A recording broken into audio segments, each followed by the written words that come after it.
Okay, so how can experience be fundamental?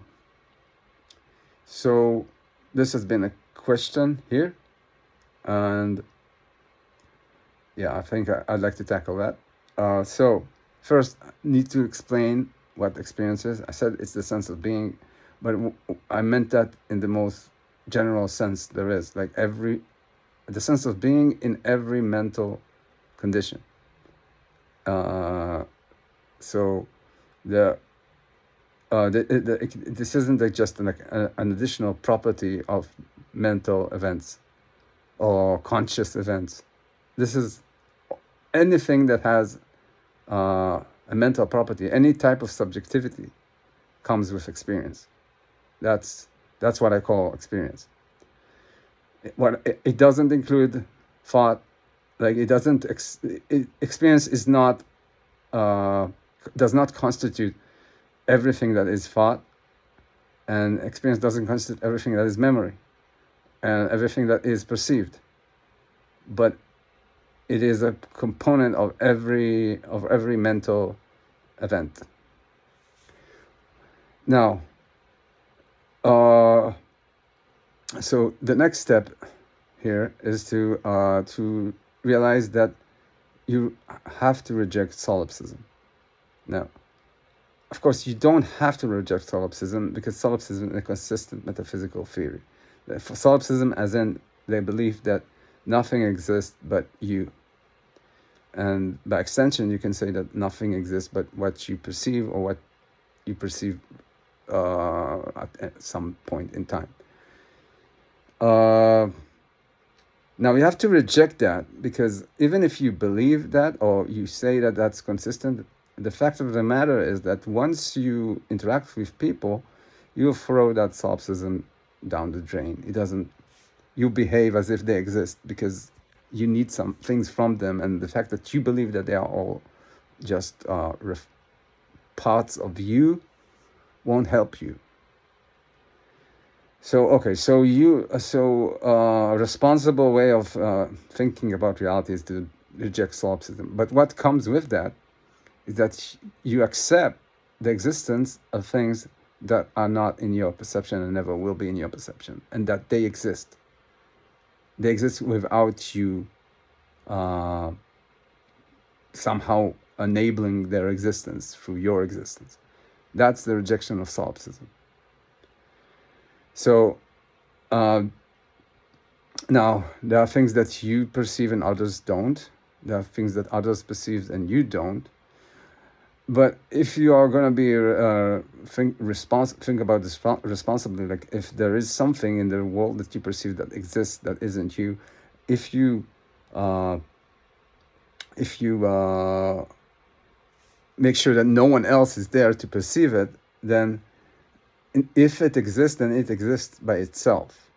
It exists not because you perceive it, or not because you are aware of it. It exists by itself. Now, assume that things like that exist. Now consider the claim. These things exist, things that are not you, things that you never perceive, never will perceive, no one else would ever perceive, and they exist. What does that even mean? What could that even mean? It means that even with no one else to confirm it, these things exist. They are. But what can that mean at all? Like even physically, what can that mean if something exists and it doesn't affect anything else? In what ways does it exist?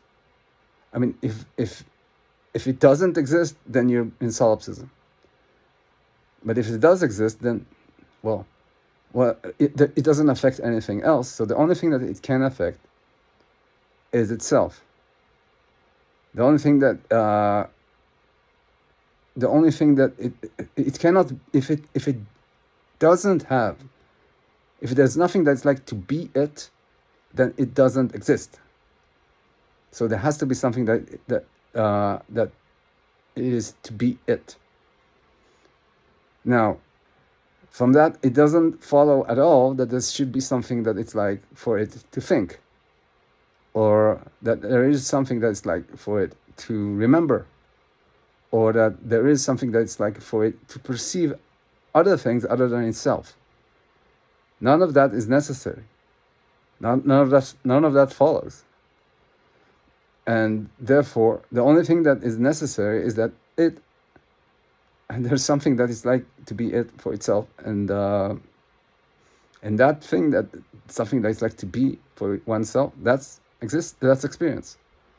So whatever is not you has to have, if it exists without you perceiving it, then it has to have an experience. If not, it doesn't exist, and you're in solipsism.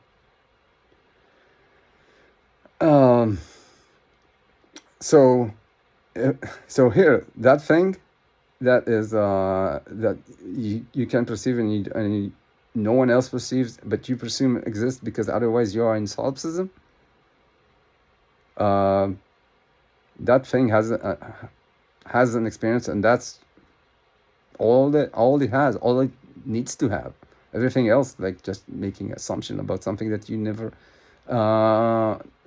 had any information about. That's the only piece of information that you have, that it exists, and it has to exist to itself. It has to have subjectivity, or its existence means nothing to nothing, to everything. Now, you think, okay, yeah, that sounds.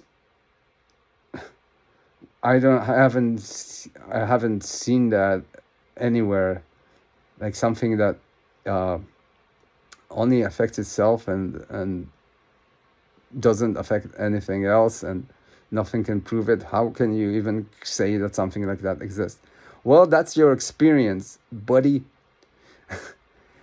No one else perceives, no one else feels your experience. No one. You are the only element, the only one that has any access to your experience. People can have access to the things that you remember. People can have access to your thought patterns by looking, say, on how the brain operates. People can have access to the things that you perceive by just taking pictures.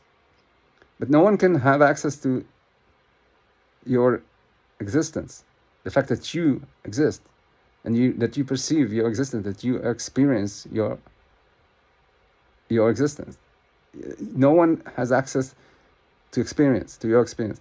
So you are exactly in the same position as that element that you don't perceive and no one else does. You are exactly that thing. So yeah, I mean, like there is still the possibility that thing that no one experiences, no one perceives, no one